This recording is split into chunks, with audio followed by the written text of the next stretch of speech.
Hello mga kababayan, kumusta tayong lahat? Ako po si Michelle Kitakaze na nakatira dito sa Japan for almost 24 years. Nakapag-asawa ng isang Hapon at may 3 anak. Ang trabaho ko po dito is a full-time caregiver. Nagjo-duty po ako ng 16 hours. So bakit ko nga ba ginagawa ang negosyo?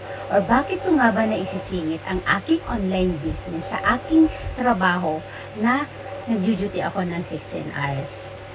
Simple lang mga kababayan, na-realize ko kasi na hindi naman ako habang buhay na bata at hindi rin ako habang buhay na malakas at nangangarap ako na magkaroon ng time freedom at financial freedom na dahil alam ko na darating ang panahon na hindi ko na kayang magtrabaho, na alam ko na darating ang panahon na manghihina din ako.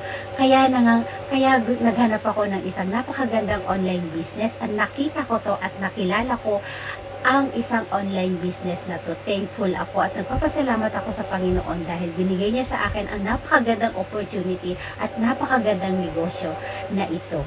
At kung gusto niyo po magkaroon ng time freedom, financial freedom, mga kababayan, bakit hindi natin simulan ngayon? Wala namang mawawala, diba?